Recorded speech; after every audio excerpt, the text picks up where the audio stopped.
Bonjour. Avant tout, pour commencer, je veux me présenter. Je suis Faisal Shradi, architecte. Je suis fonctionnaire au ministère de la Culture du Royaume de Maroc. Et voilà, je veux parler. Premièrement, je veux donner un grand remerciement au Centre de recherche américain en Égypte, ARCE, pour m'avoir invité à donner cette conférence. Alors, ma conférence, son titre, c'est Restauration des tombeaux saadiens, mécénat, science et savoir-faire à Marrakech.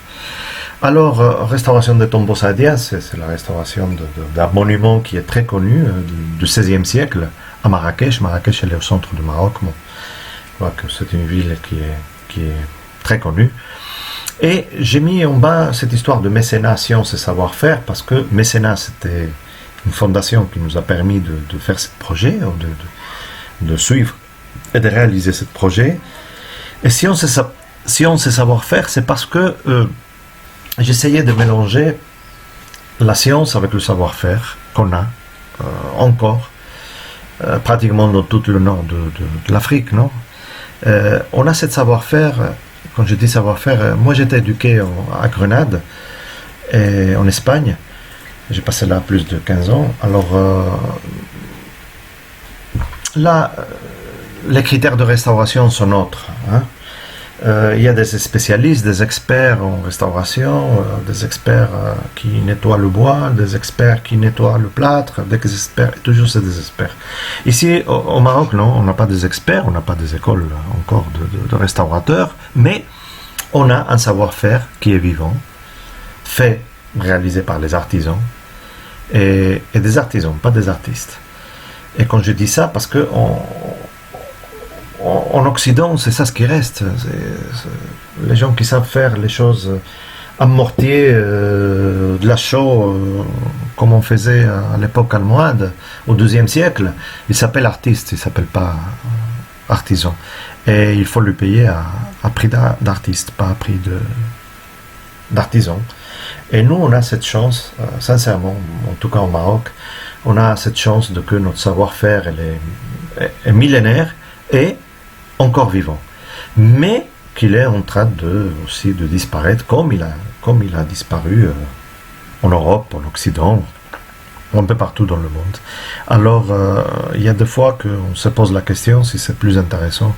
C'est pas question de plus intéressant, mais qu'il ne faut pas oublier la préservation de ce savoir-faire et de ces personnes qui savent faire les choses et transmettre à des générations futures ce savoir-faire pour qu'ils ne se perdent pas, parce que c'est la meilleure manière de pouvoir continuer à maintenir nos monuments. Alors voilà, moi je pense que c'est... Alors, et science pourquoi? Parce qu'on commence à utiliser des méthodes qu'on a emmené, qu'on a emmené avec nous d'Occident, à emmener, quand je parle d'emmener, voilà, pour des produits chimiques, l'utilisation de produits chimiques réversibles, bien sûr, toujours réversibles, utiliser des fibres de verre parce que c'est un élément qui est plus durable qu'un morceau de bois, pour les fissures, je sais pas, il y a des choses comme ça. Alors, et voilà. Je vais commencer. Alors, je vais vous présenter un peu ce qui est le tombeau saadien. Il s'appelle saadien, mais il est pas saadien à son origine. À son origine, il était almohade. Saadien, c'est 16e siècle. Almohade, c'est 12e siècle, la fin du 12e siècle. Alors, la mosquée, là, il y a un plan de 1924, que c'est un des plans les plus anciens qu'on a trouvé. Et voilà, c'était l'entrée de la mosquée, qu'il a été fermé par Moulay Ismail après, et que voilà, cette tombeau saadienne, ils ont été pendant presque 3 siècles, complètement, 2 siècles et demi, complètement fermés, intouchables. Bon, c'était la végétation, la seule qui avait droit à s'épanouir là-dedans. Alors c'est très intéressant parce que ça nous a servi à qu'ils restent conservés. Alors c'est jusqu'à le début de la colonisation française qu'il a été découvert, et voilà, ils ont commencé, ils ont fait un nettoyage, une petite restauration, mais après.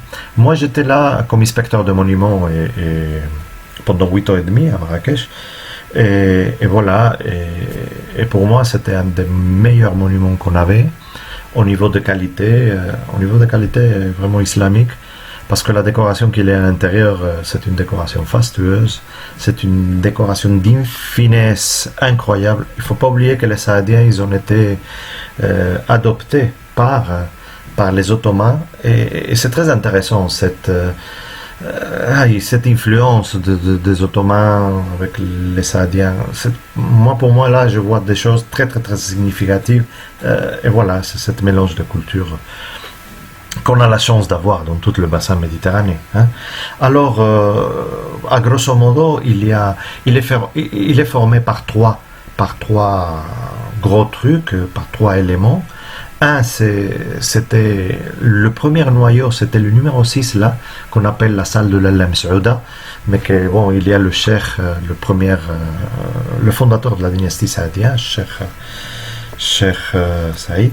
Et après, il y a voilà, la deuxième Kouba c'est une Kouba qui était là, la numéro 5 là qu'on voit là, il était inachevé, mais que dans l'autre partie, il y a la numéro 1, il y a un mihrab là, et on voit que c'est la salle de mihrab, c'était une mosquée, en tout cas une salle de prière. Il y a la numéro 2, que c'est la salle de 12 colonnes, et c'est là où il y a la finesse et le raffinement le plus impressionnant que j'ai vu. Hein. Et après, j'ai travaillé à l'Alhambra pendant 6 ans, alors voilà. Mais vraiment, c'est impactant. Et la salle, c'est le numéro 3, que c'est la salle de 3 niches. Je veux passer, bon ici il y a un zoom, ça c'est les tombes qu'il y a, parce que la salle de prière, qu'au début c'était une salle de prière, mais qu'après il a été utilisé surtout à la fin du XVIIIe siècle, à 1700 et quelques, ils ont été enterrés, quelques rois alaouites en plus, hein, avec ses enfants, avec les princes et toute cette histoire. Mais le centre, c'est cette salle de 12 colonnes, et c'est là où il y a les trois grandes, Mansour Tabi, le Saadien, avec son fils et son petit-fils à côté. Et ça c'est très intéressant, c'est hyper intéressant comme fastuosité. Je vais vous dire sincèrement, comprendre la décoration, la riche décoration qu'il y a à l'intérieur, il n'est pas facile. Bon, ça c'est la salle de l'Al Saouda, c'était le premier noyau, hein, même l'entrée de la mosquée, vous voyez, c'était la seule entrée, et ces tombeaux 34, 35, 36, c'est des tombes qui sont de 1300 et quelques, ça veut dire que c'était un cimetière déjà avant qu'ils viennent les Saadiens. Hein.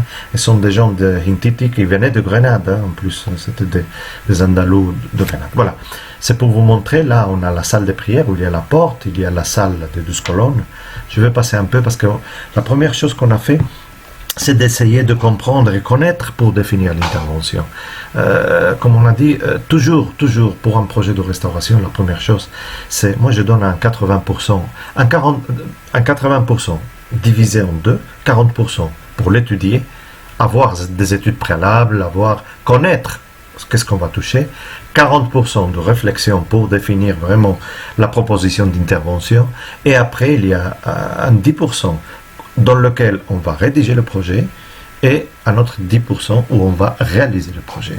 Pour moi, je crois que c'est comme ça comme on divise ça. Et voilà. Alors, au début c'était comme ça, c'était très intéressant.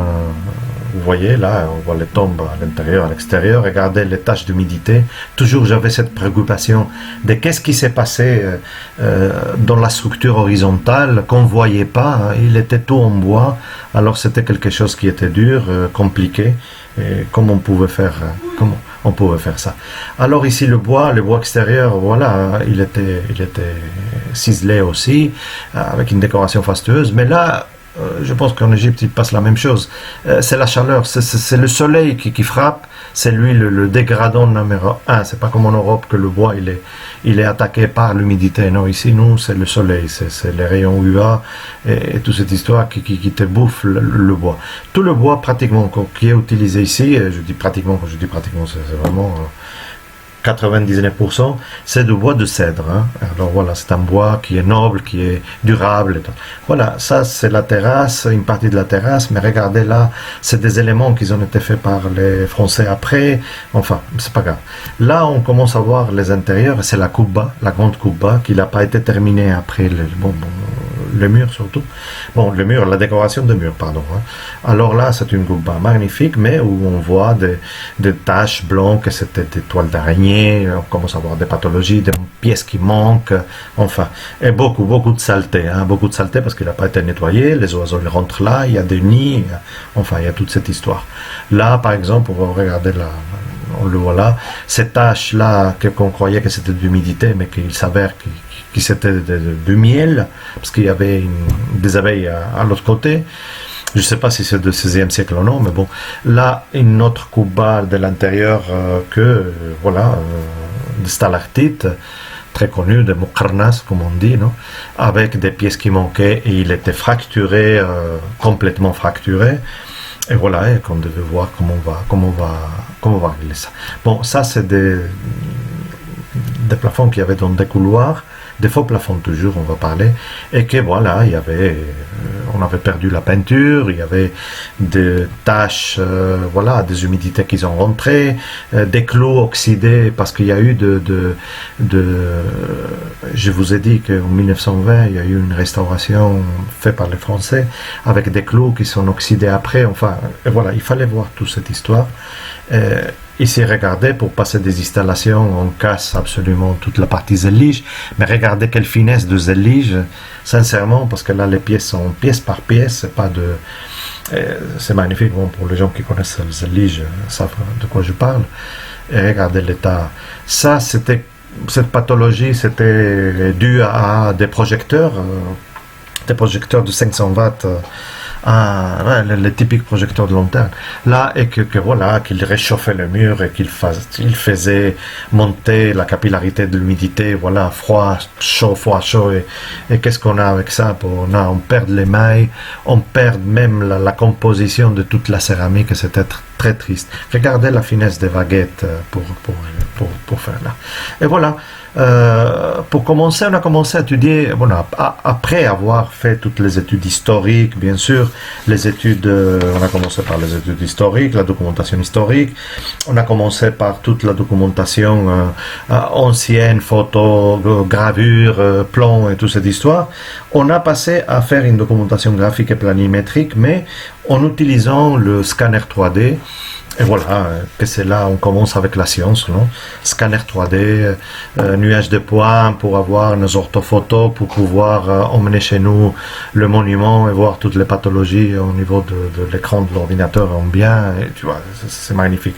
Moi, je pense que c'est une technique obligatoire pour n'importe quel principe de restauration. Hein.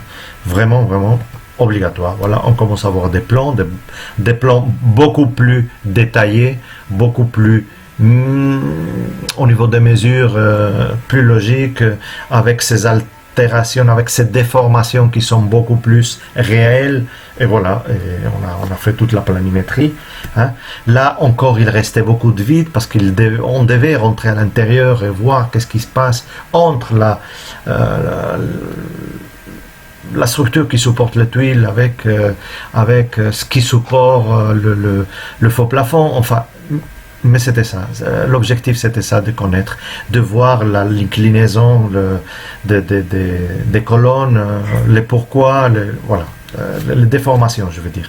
Et voilà, on a passé tout ça à l'orthophoto, on l'a passé à des plans où on marquait, il y avait toujours deux parties, support et polychromie. On différenciait le support et la polychromie. La saleté, les éléments métalliques, les toiles d'araignée, les fissures. On pouvait mettre toutes les pathologies et surtout, ce qu'on pouvait, c'est de quantifier. À l'heure de décider, on peut quantifier le dégât qu'on a.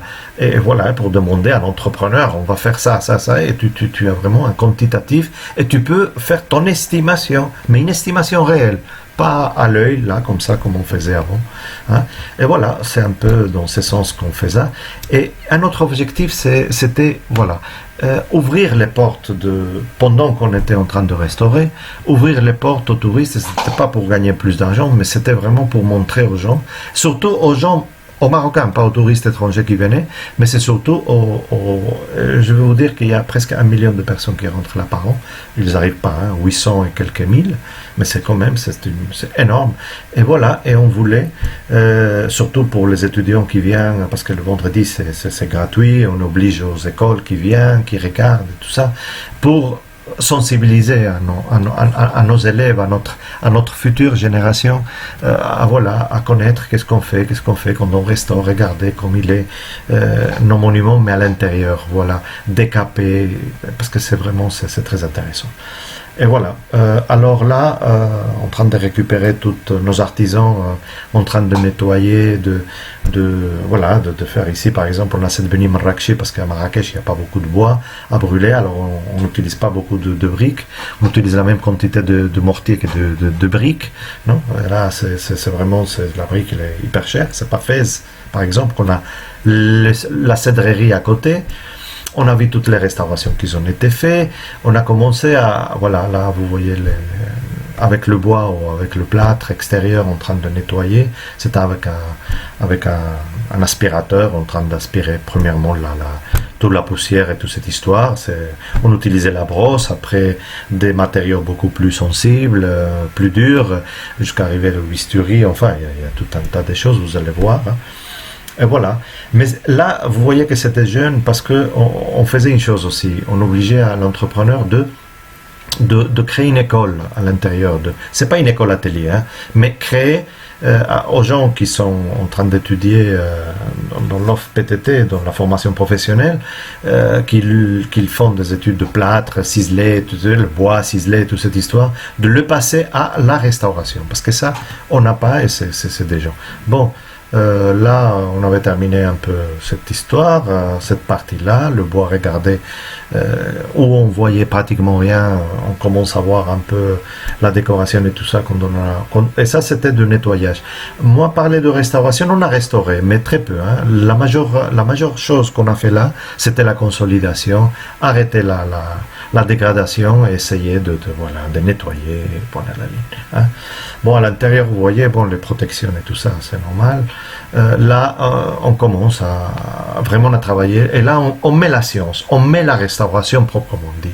Je veux consolider la peinture. Je vais nettoyer premièrement. Je veux consolider la peinture qui sont des peintures naturelles, des teintures naturelles que vous voyez, c'est hyper compliqué de pouvoir la consolider, de pouvoir la traiter, mais voilà, il y a des choses, il y a le paraloïde 72, des paraffines et nettoyage avec de l'acétone, enfin, il y a des choses qu'on faisait comme on fait partout un peu.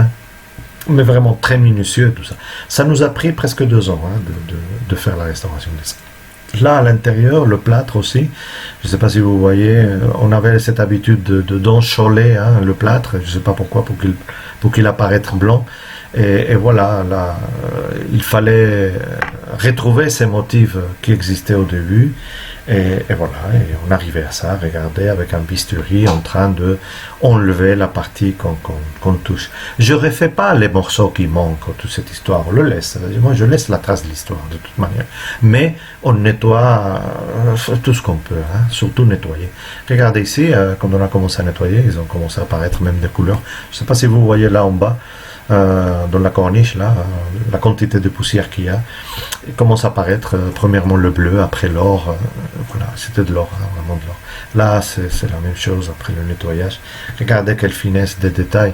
Ça, je peux vous dire, chaque mukarna de ça, il a 1,5 cm. Imaginez-vous quelle finesse de dessin et tout ça. Ces dessins, je les ai trouvés à Museo del Prado, dans un tapis.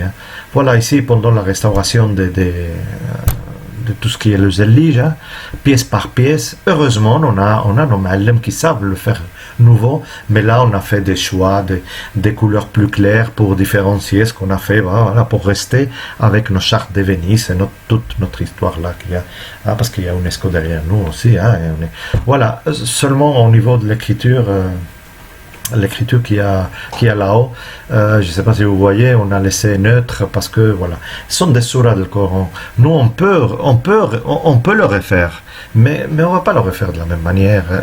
Et je ne sais pas, il n'y a pas raison de refaire les choses, je pense, dans ces trucs-là. Hein. Je pense qu'au contraire, c'est pour mettre en valeur ce qui reste, elle est tellement fin, tellement beau que voilà. Voilà, ici, vous voyez, là, j'ai cherché des ma'allim qui peuvent nous faire ça. Ils disaient, oui, mais c'est très compliqué, hein, arriver à cette finesse. Je dis, voilà, on arrête, vous restez à côté, vous nous disiez qu'est-ce qu'on doit, nous, on va mettre des choses neutres, et peut-être un jour, on va pas le faire avec laser, on va pas faire des choses comme ça, parce que moi, je crois pas à ça, mais bon, voilà. Alors, le nettoyage, le marbre et tout ça, c'était, voilà, fait avec de l'argile, hein, pour le nettoyer, hein. Des plasmes d'argile, c'est facile. Et là, on a commencé, je ne sais pas si vous voyez, mais ici, il y a moins de parce qu'on a fait un autre scanner une fois terminé, et il y a moins de blanc. Hein. On commence à voir des éléments qui sont plus. Bon, ça, c'est le résultat un peu de tout ce qu'on a fait, comme il a resté à l'intérieur. Vraiment... C'était vraiment bien. Alors voilà, le résultat c'est magnifique, c'est d'une finesse, je vous invite à venir, hein. Mais voilà, vous avez le tombeau marbre en bas, tout le marbre, il vient de Carrara, c'est italien, voilà. Mais la finesse, le plâtre, de cette plâtre ciselé, je ne l'ai pas vu ailleurs, je suis désolé. Je parle de Maroc, hein. Je ne parle pas ni de l'Algérie, ni de la Tunisie, ni de la Libye, ni de l'Égypte. Et même moi, l'autre côté, hein. Mais voilà, mais pour moi c'est une restauration qu'on a resté dans notre nettoyage, dans notre mise en valeur, et on a resté là. Voilà, on avait touché aussi l'entrée, regardez l'entrée, il avait 1 mètre, parce que comme il était fermé la porte de la mosquée, les Français ils avaient ouvert ça. Alors par ici, il rentrait, il sortait. Moi j'ai ouvert une autre porte qu'on devait ouvrir, ça fait très longtemps, mais voilà, pour avoir une circulation beaucoup plus fluide. On a mis une passerelle, voilà, pour les handicapés, parce que il fallait que tout le monde a le droit à aller là. Et il y a un coin où on a mis ça, et on met un film de 2 minutes et demie de la restauration qui a été fait.